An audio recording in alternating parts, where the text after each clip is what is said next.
welcome to the Badass Breastfeeding Podcast. This is Dianne, your lactation consultant. And I'm Abby, the Badass Breastfeeder, and today's episode is brought to you by Motif Luna. The Motif Luna breast pump is covered by insurance and proven to provide more milk in less time. Today's episode is also brought to you by Milkify. Milkify is the concierge breast milk freeze-drying service that transforms your frozen milk into convenient pouches of powder that last for 3 years on the shelf. We'll hear more from our sponsors later, but you can head to badassbreastfeedingpodcast.com and check out our sponsor page. If you need anything, see if you can give them any of your business because they make this podcast possible. And while you're there, scroll down and enter your email address and we will send episodes straight to your inbox every week. We will. We promise. We do. And don't leave without checking our shop page and all of our cool merch. And we are on Patreon. And we are having so much fun over there. Why aren't you joining us? And hello to the people who are. Good morning to everyone who joined us on Patreon. Good morning. And we have some shout outs, and I forgot about the shout outs, so I need to pull it up. But we're having a blast, and we have extra episodes, and we have mini podcasts, and we have Zoom hangouts, and we have this weekly wellness check where everyone can share and kind of vent and whatever they feel like they need to do. And we have had, I don't remember the people I said last, but I'm just going to say the most recent ones. We have Kimberly G, Teresa, Megan B, have joined us recently. And what else am I missing? I feel like there was something that happened on Patreon where I was like, we got to tell people about this so they know what's happening. And I don't know. We have lots of things going on over there. It's a pretty active page. It is very active. So join us there. There's a link in the description of this episode, wherever you're listening from. If you just scroll down, you should see a link to it. And we are hosting our ongoing giveaway of people who leave reviews around the internet. You can send us a screenshot to badassbreastfeedingpodcast@gmail.com. And we'll send you a goodie bag. And sometimes people are like, oh, are you still doing that giveaway? Yeah, you don't have to ask. We're just doing it. If you're listening to this episode and it's really old, it doesn't matter. It's still happening.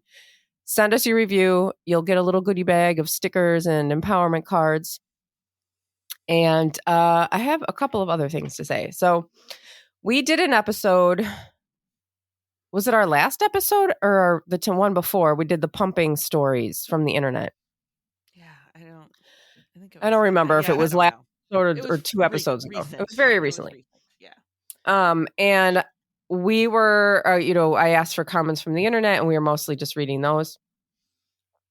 I got a couple of messages that I wanted to share. First of all, a message here that says, I love this podcast and appreciate the community and information you've pulled together. I have a 6-month-old little girl and being a first-time mom has been a life-changing experience. Cue all the feels. I even send my husband your episodes when there's something I want to learn and understand more about. He's incredibly supportive and appreciates your podcast. I especially appreciate your pumping episode, and there isn't much support out there for this. My breastfeeding journey has been an interesting one. Baby girl first latched okay, but then rejected the boob, which felt very much like a rejection. At 3 months old, I returned to work. Once she started the bottle, she never looked back. It was a sad change for me, and I struggled to accept it. But I was able to feed my daughter for another full year exclusively pumping. She's 16 months now, and I'm starting to wean, which is bringing up all the feels again. In summary, I wanted to offer another perspective and opinion for your pumps episode. Sure, the dishes are awful and the late night pump sessions to keep the supply up are inhumane, but I'm so grateful I had this option to feed my child. I'm grateful I could still consider myself a breastfeeding mom, and I'm proud to be in the rare group of exclusive pumpers. So we had an episode where we were just sort of bashing. Everybody was sort of venting about pumping. And so she wanted to offer another kind of thank God for pumping perspective. And that's pretty cool because it's true that if we didn't have pumping, people wouldn't be able to provide breast milk to their babies if breastfeeding wasn't going well or they needed to be away. Yeah, and I always try to tell people that, like, it's, just kind of consider it a tool to use to be able to get milk to your baby if you need to get milk to your baby a different way other than the breast. But I love that she was really positive about it Yeah, because pumping is a lot of work. And it is. I mean, anybody that does it, whether it's for, returning to work or, just if you're exclusive pumper, like that is a lot of work. And I give you like the utmost credit and respect out there because it's a lot. It's a lot to do. And when you do it for your baby, it's just a selfless act. Yeah. Okay. So we got another message that I want to make sure to read. And I know I'm reading a lot of messages, but I swear we need to. Um, this person commented on Instagram and she says, this is the first episode of yours that I've listened to. When I saw it, I got really excited. And I actually found the episode really hurtful, especially a part where you said the only reason to pump is if you're away from your baby. I worked with 2 different lactation consultants, 2 different occupational therapists, and a chiropractor for 8 months with my son trying to get him to latch. I also had multiple ties removed in his mouth. He never latched no matter how hard I tried, but I was committed to breastfeeding. So I pumped exclusively for an entire year. Now with my daughter, I prepped so much before she was born to have better success nursing her, but she too ended up in the NICU and still prefers the bottle and won't latch. I'm working with multiple people again and have removed ties from her mouth too. But I've had to exclusively pump to get her breast milk that she needs. I hate pumping for all the same reasons given in your podcast, but when I saw this post, I was really hoping to hear some understanding and validation for women like me who want to nurse and are giving their all, but it's not working. But instead, it seemed like you didn't understand that some of us have to pump out of necessity, even if we are with our babies all the time. As much as I wish more than anything she would nurse, she just isn't there yet. Your podcast made me feel like I'm all alone in that. So that sucks. And I definitely apologize for the comment where I said the only reason to pump is if you're away from your baby, because that is not true. The only reason that is true is if breastfeeding is going well. Then when you're away from your baby, you're going to pump because you're at work or whatever. But there's also this very large group of people who are not doing well with breastfeeding and who still want to give their baby breast milk. And even when they're right next to their baby, need to pump it out. So yes, that was not a correct statement on my part, and I apologize. And for anybody who felt hurt by that, yeah, that episode was, we were definitely not, We weren't really showing a thinking lot. of the we weren't thinking of the exclusive pumpers. We were just kind of like, okay, let's hear your pump stories. And the stories that came in were really about kind of like the typical pumping that we usually see. Right. Yeah. Oh, yeah. We went on the internet and said, how do you feel about pumping? And this is what people said. And of course, pumping is, I'm sure everybody on some level is thankful for pumping because otherwise you wouldn't be doing it. You wouldn't be putting in all this work because it is so much work. It is much easier to give formula. It is much easier to just go that route rather than pumping, especially exclusive pumping. So if you're doing that, then on some level, you are absolutely appreciative and needed that situation. But so what Dianne and I are talking about, Diane's been talking about it for a long time, and I just really haven't added it to the schedule, about doing an episode about exclusive pumping and reasons and experiences and all of that. So that'll be coming up. And thanks for your feedback. And now Dianne has our review of the week. Yes, but definitely thank you for the feedback. I love that our listeners feel comfortable writing in and saying, "Hey, look, I'm not happy about this." I think that's great because we need to hear that stuff too. And then it brings more episodes. So we're good. Right. That's true. So this says, I am 5 months into my breastfeeding journey with my first baby and wish I had found this podcast sooner. I've learned so much practical information and feel so confident in my choices surrounding nursing my baby.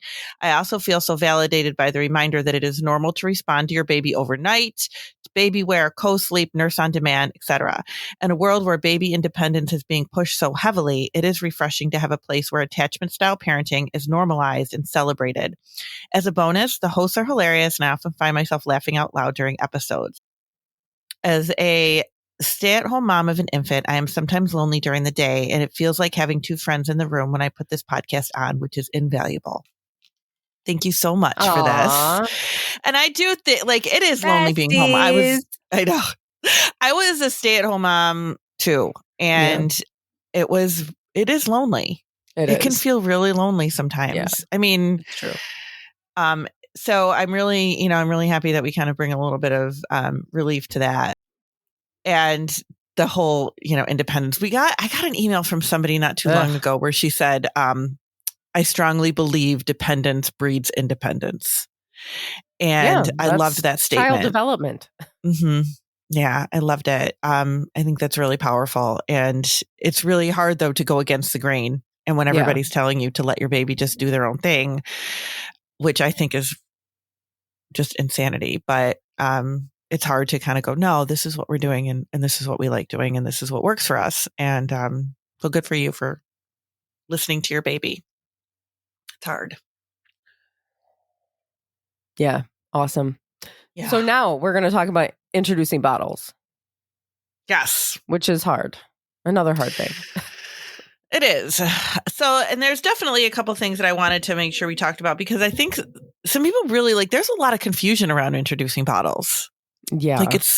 There's just so much confusion that goes with it. And when should I do it? And how should I do it? And who should do it? And, kind of all of those things. And we're going to talk about some of those things today and hopefully make it a little bit better for you because some babies do reject the bottle and people get a little bit nervous about that. And, I don't want my baby to, what if my baby rejects the bottle, but then what if they also reject the breast? What do I do, about that?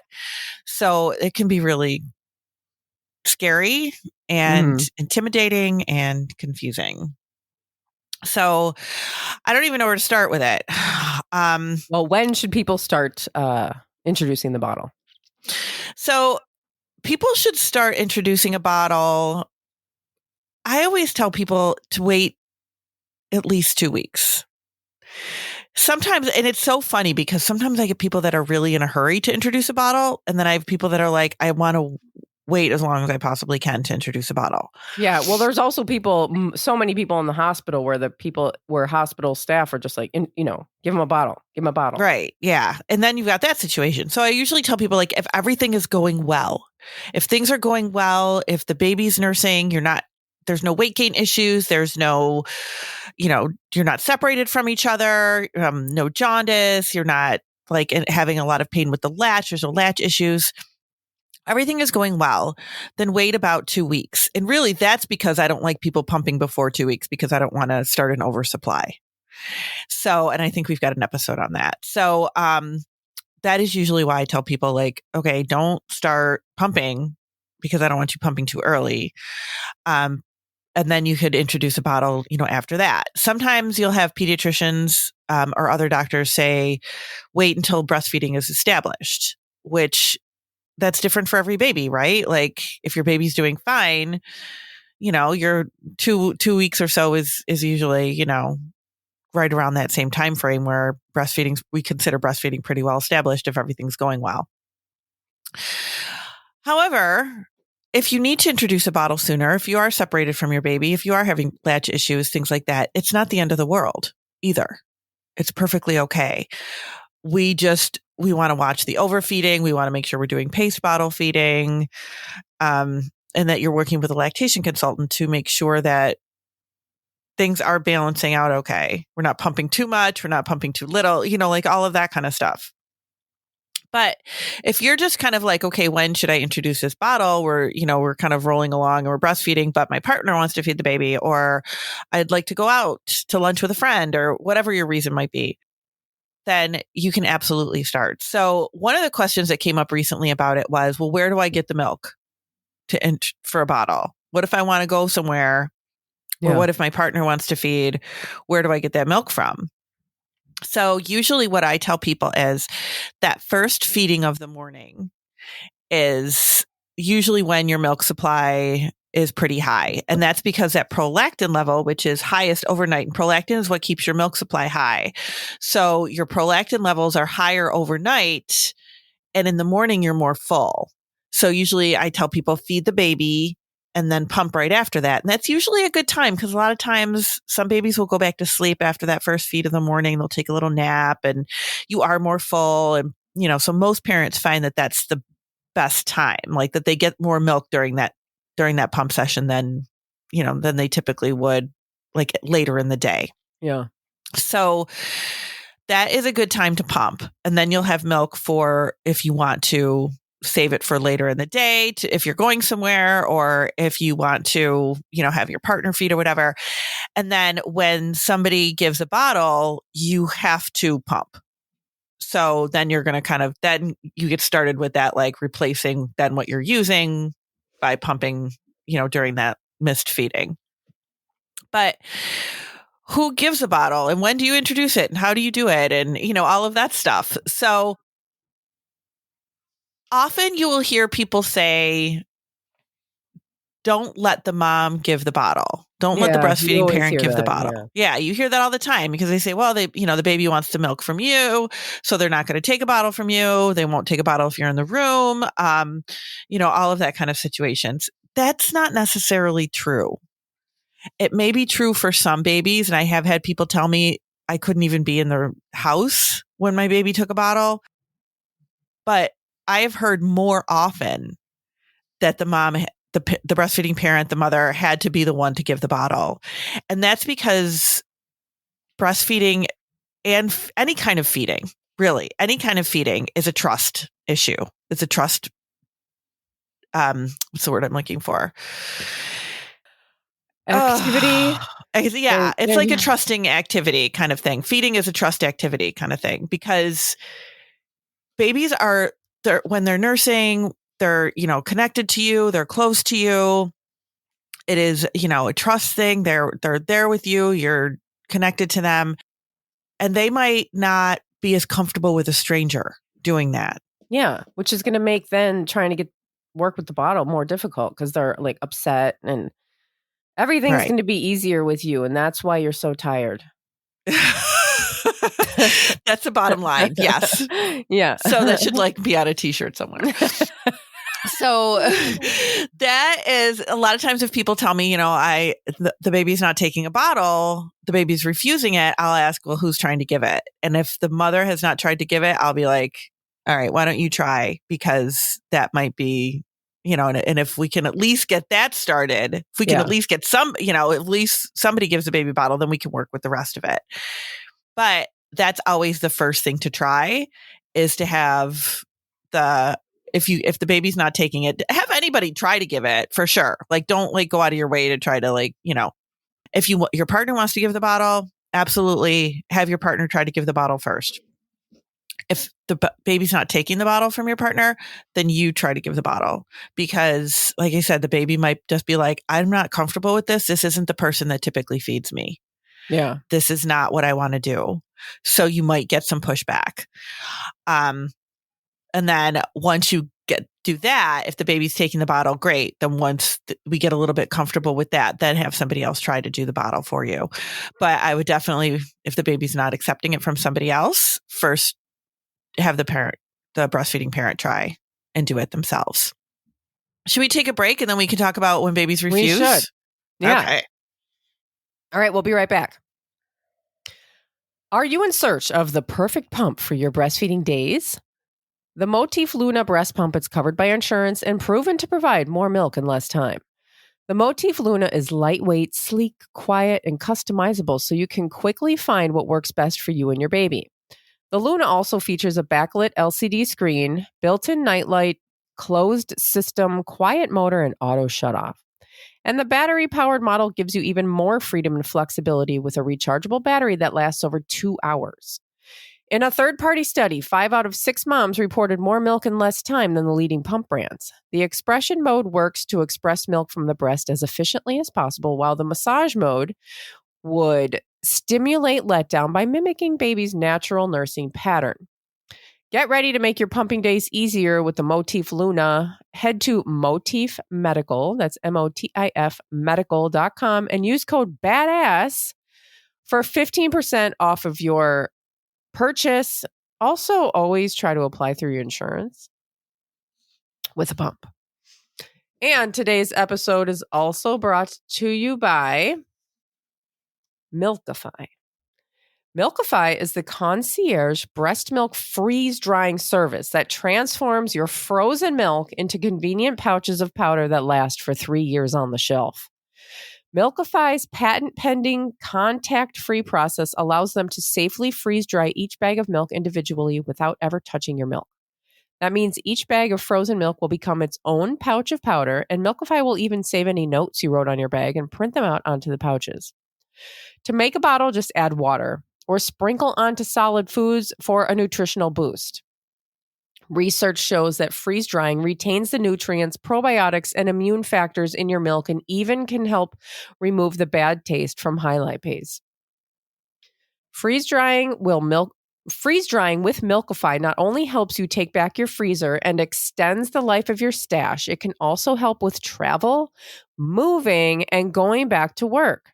Send them a message on Instagram or on their website at milkify.me, that's MILKIFY.me, and mention code BADASS for 25% off, $25 off of your first purchase. And all of our sponsors and the promo codes can be found in our show notes under this episode, wherever you're listening from, but also at badassbreastfeedingpodcast.com. At badassbreastfeedingpodcast.com, you'll also find all of our other episodes and information about scheduling your very own one-on-one online lactation consultation with Dianne. And I forgot to mention, we will be in Detroit on May 7th. Is that right? May 7th? Babies and bumps. Babies and Bumps in Detroit on Sunday, May 7th. And we will have a table. We will be there all day, and you should come and see us. And I think we'll be doing a giveaway pretty soon for some tickets that we have for free. Yes. If you're in Detroit. Yeah. Or around Detroit. You can drive a little, right? Yeah. We'll hold your baby. Taking over. Come sit at our table. We'll hold your baby while you take a break. Yeah. Yeah. You can hang out with us. I'll bring my ergo, and I can just put the babies in the ergo while you walk around and stuff. You trust me with your baby, right? Abby won't do anything. I won't. All right. So, bottles. Okay. So we talk about paste feeding all the time. I think, do we have an episode just about paste feeding? Probably. Yeah, because I know we do a lot with paste feeding, and that is really important. And that's because a couple of things that I'll just do like a little quick seminar on paste bottle feeding. But paste bottle feeding is super important to do because first of all, we don't want your baby getting milk super fast. And that can happen with a bottle. So we don't want that to happen. We don't want your baby sucking in all of this milk super fast. That also helps to prevent more gas because your baby's not gulping down lots of milk. So doing the paste bottle feeding will actually help prevent gas. It will help it'll extend the feed a little bit longer, which is really great bonding with whoever is giving the bottle and the baby. It also encourages, just a slower milk transfer. So it is definitely a lot better for your baby to do that paste bottle feeding.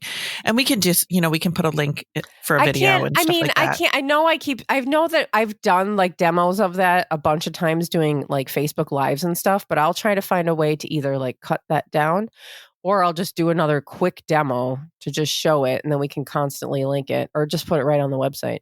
Yeah, that's a good idea because it is really important to be able to do that. And your baby should be sitting upright for bottles as well. So that's the other thing with I was at somebody's house the other day and the dad had started giving bottles. So they took a video for me so that I could see because the dad wasn't there.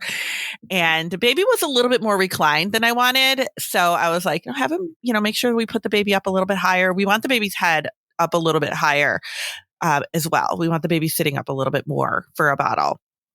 But one of the important things to remember is that bottle feeding is not easier than breastfeeding.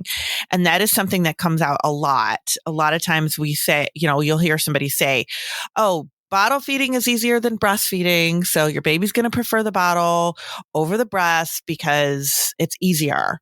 And that is not correct. Bottle feeding is harder for babies to do because it is not physiologically what they are meant to do. So bottle feeding is not easier. Babies have to suck and swallow very differently. Plus, their body just works better with breastfeeding. Their breathing is a little bit more even. Their body temperature is more even. Like everything physiologically works better when they're doing what they're meant to be doing. And what they're meant to be doing is breastfeeding. So bottle feeding is not typically easier. Which is not to say that breastfeeding is always going to go well, because as we know, it doesn't always go well. It does not always go well. It's not that just your baby just wants a bottle instead of breastfeeding. That's not exactly what's happening. There's a bigger problem if the baby's not latching, then there's other issues. Yes. And that's definitely, I was going to say that too, because sometimes people say, well, the baby, won't accept the bottle. If I have babies that won't accept a bottle at all, it's usually because they physically can't. They can't figure out how they need to do that. They figured out breastfeeding, but they can't figure out how to switch back and forth between those two things.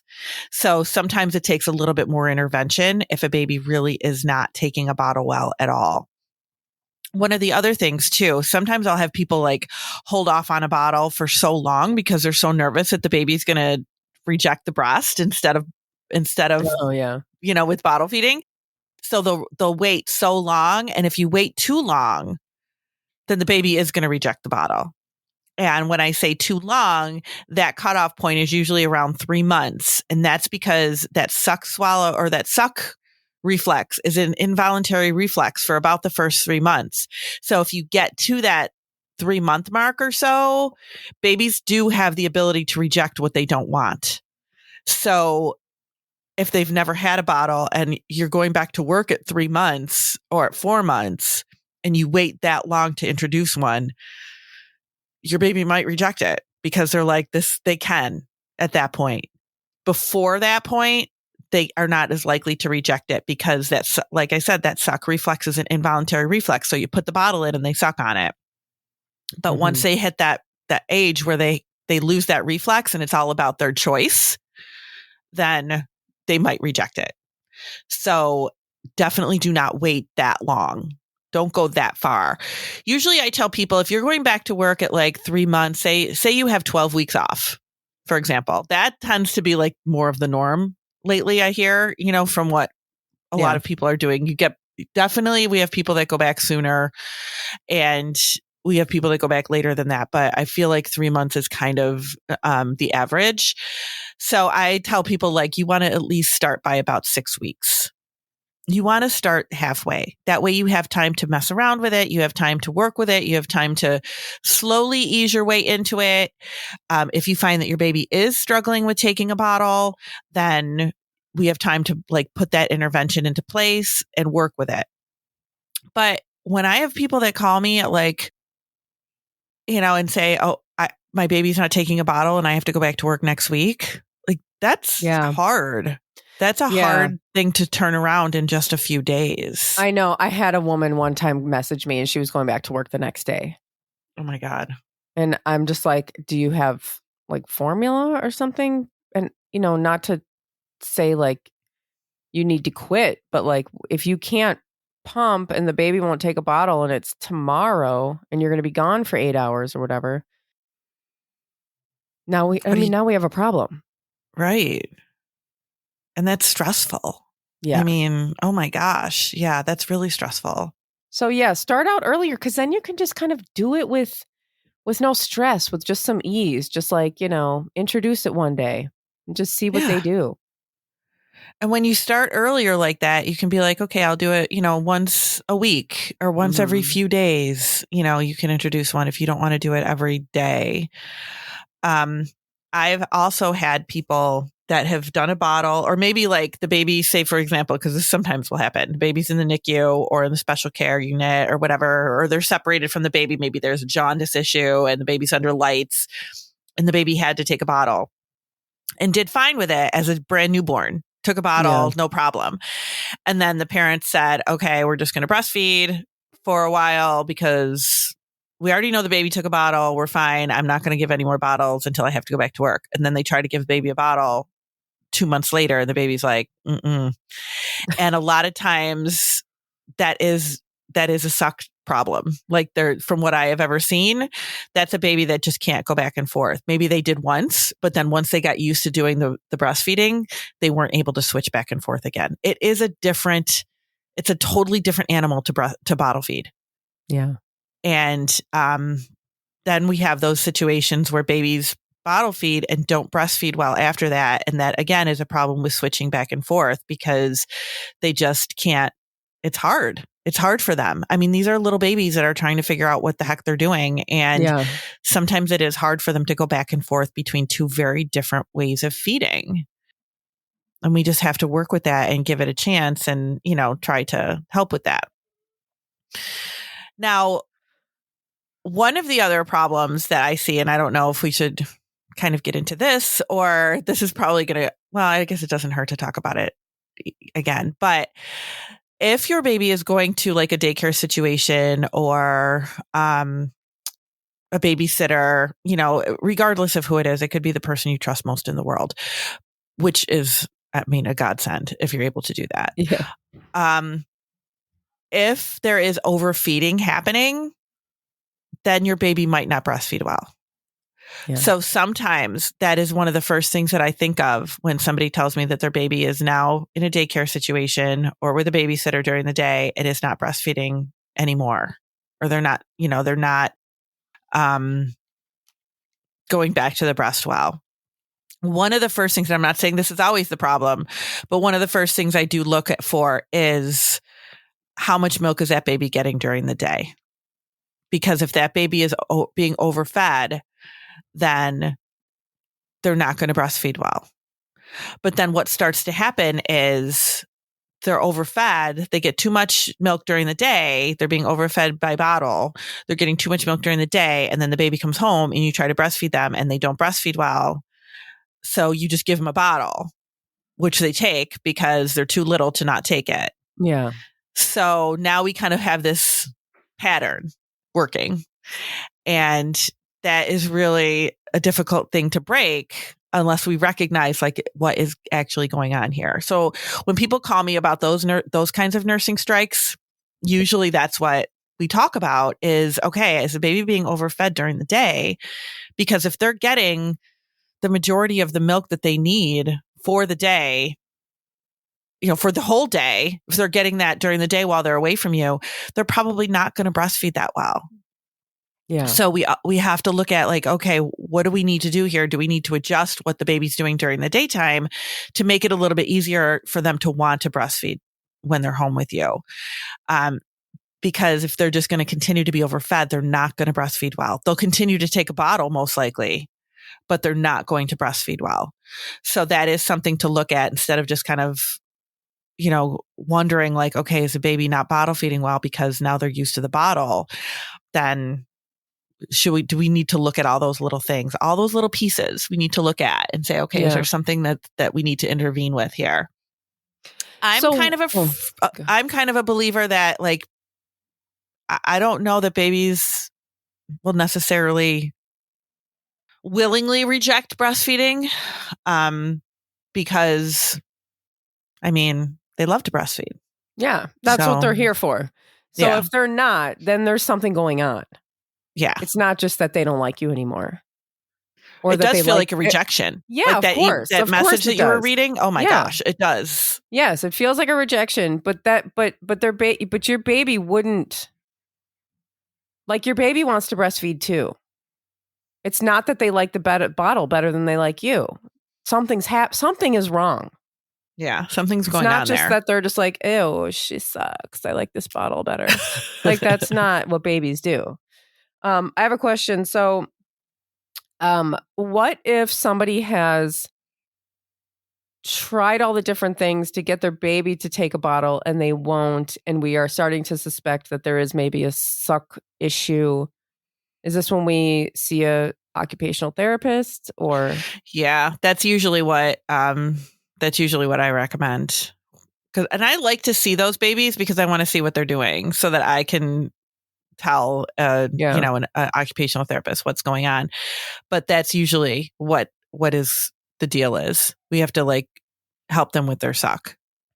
And sometimes it's like a perfect storm. People will be like, well, they breastfeed great. And it could be that the mother has like an overabundance of milk and the baby is like literally just kind of catching the milk as it flows. It's not even that they're necessarily sucking. And when it's your first baby, how do you know the difference?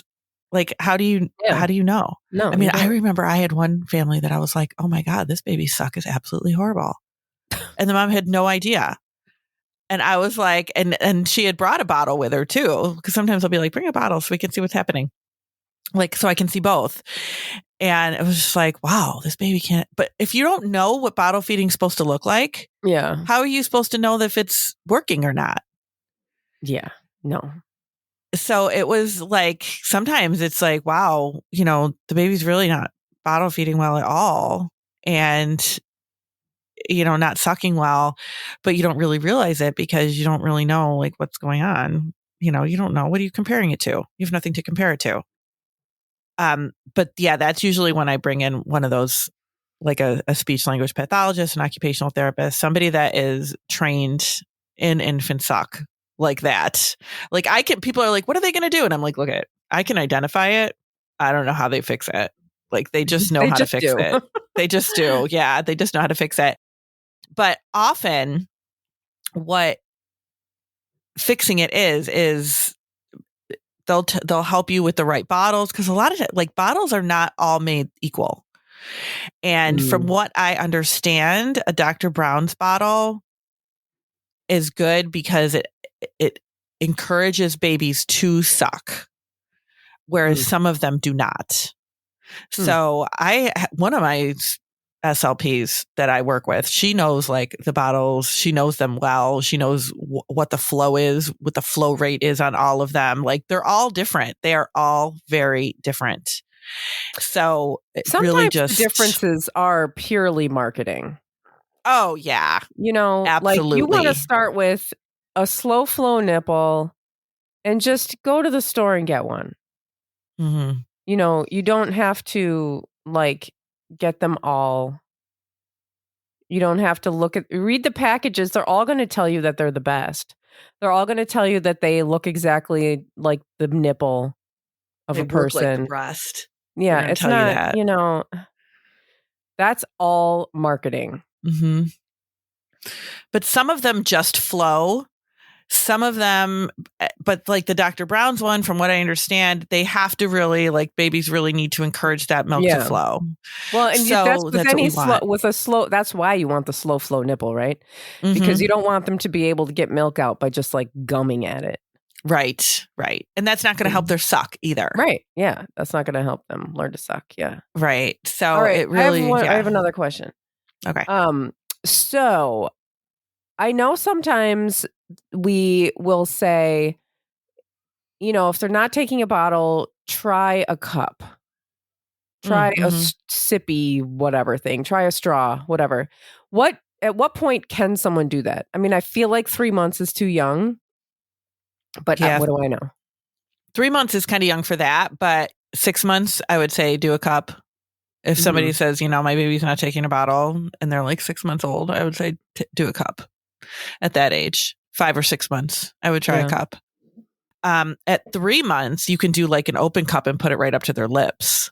But you can't like hand them a cup at 3 months. Well, be like, good luck to you. Like they're not going to do well with that at all. But you could like put it up. I kind of didn't think that you would do that with a 6-month-old either. Yeah, no, you would not do that. You got to kind of help them. You wouldn't do that with a toddler, even. So. Hand them like a beer cozy of milk. I know. Here you go. Here you go. But yeah, you can totally with a 3-month-old, you can, do that with an open cup.